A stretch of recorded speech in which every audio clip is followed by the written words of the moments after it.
আওয়ামী লীগকে নিষিদ্ধ করা উচিত কিনা সেই প্রশ্নটা আপনি করেছেন। আমি ব্যক্তিগতভাবে কোনো দল নিষিদ্ধ করার বিরুদ্ধে।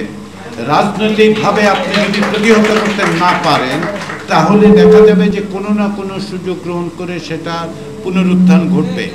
অতীতে বাংলাদেশে অনেক রাজনৈতিক দলকে নিষিদ্ধ করার বহুবিধ ষড়যন্ত্র হয়েছে, প্রচেষ্টা হয়েছে, সেগুলো সফল হয়নি।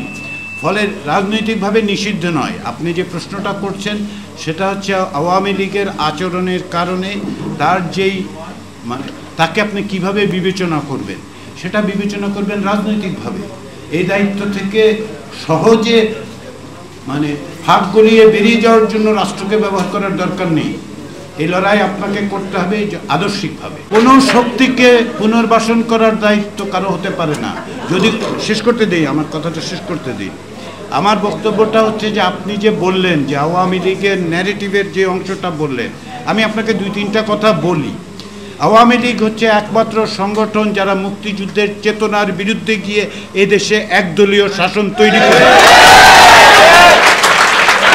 বাংলাদেশের মুক্তিযুদ্ধের চেতনা ৩.৫ বছরের মাথায় বাকশাল তৈরি করাটা হচ্ছে বাংলাদেশের মুক্তিযুদ্ধের সঙ্গে বিশ্বাসঘাতকতা। এই কথাটা আপনি বলছেন না কেন?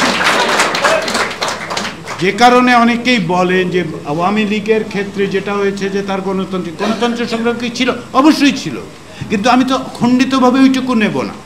বাংলাদেশের মুক্তিযুদ্ধের যে আপনি ন্যারেটিভটা বললেন আওয়ামী লীগের নেতৃত্বে হয়েছিল, আমি মনে করি বাংলাদেশের মুক্তিযুদ্ধ একটা গণযুদ্ধ ছিল। সেখানে নেতৃত্বের বিষয়টা আসলে যারা অস্ত্র নিয়ে যুদ্ধ করেছেন তারাই সবচেয়ে বড় নেতৃত্বটা দিয়েছে,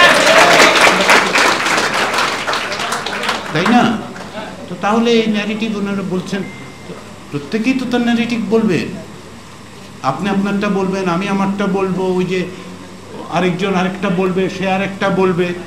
তা আসেন সেগুলি নিয়ে আমরা প্রকৃতপক্ষে যেই জায়গাটায় দাঁড়ানো দরকার সেটা হচ্ছে আপনি এই ভাষ্যগুলি দেখবেন এবং এর মধ্যে এনগেজ থাকবেন, তাই না?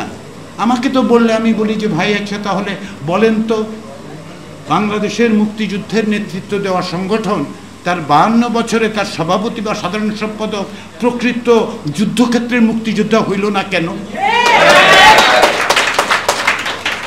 তাই না? প্রকৃতপক্ষে যুদ্ধক্ষেত্রে যুদ্ধ করেছে এমন একজন লোক আওয়ামী লীগের না হয়েছে সভাপতি, না হয়েছে সাধারণ সম্পাদক, না হয়েছে সাংগঠনিক সম্পাদক। বলেন তাহলে মুক্তিযুদ্ধের এত বড় দল, আমি তাদের ভূমিকা স্বীকার করছি না, কিন্তু এগুলিও তো সত্য।